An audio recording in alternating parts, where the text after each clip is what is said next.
Quantifiers are often ambiguous. And what that means is that the precise size of the intersection is often unclear. Okay, it's open to multiple reasonable interpretations. Let's take a closer look at the example from the previous lesson. Some students in Mrs. Stoops' class can read. We already mentioned that there are two sets here. One set is the set of students in Mrs. Stoops' class, and the other set is the set of students or people who can read, and presumably this is a bigger set. Now, I know you understand what this sentence means. Okay, but can you tell me precisely how many students in Mrs. Stoops' class can read? Well, maybe you're thinking, I don't know the total number of students in her class. Okay, fine, fair point, right? We can add some context. Let's just say that there are 20 students in her class. Does that help? Not really, right? We still can't answer the question. That's because the word sum, which is being used here to quantify the size of the intersection, is ambiguous. Okay, it's open to more than one reasonable interpretation. It could be 7 students who can read. It could be 12 students who could read, for example, right? It could be even more. It could be less. But the point is that this ambiguity is inherent to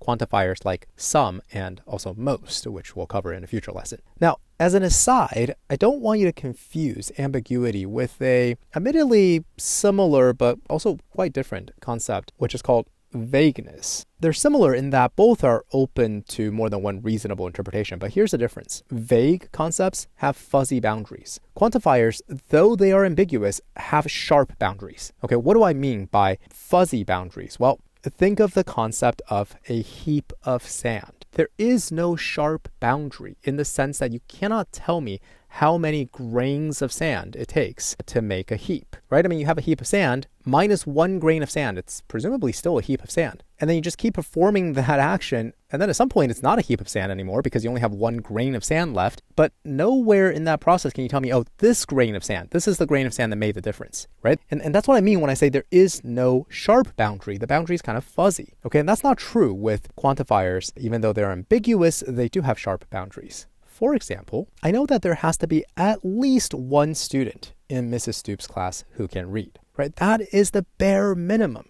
Because if there were no students in her class who could read, then, well, this claim would just straight up be false. Okay, so there is a sharp, bright line, must be true lower bound for the quantifier sum, and that is at least 1. Naturally, the next question is there an upper bound? That's a great question, and it is a question that we will explore in the next lesson. So, to sum up, quantifiers are often ambiguous, meaning they do not have to specify a precise quantity. This ambiguity allows for multiple reasonable interpretations, but there are sharp boundaries. We learned in this lesson that the quantifier sum implies at least 1, establishing a clear lower bound.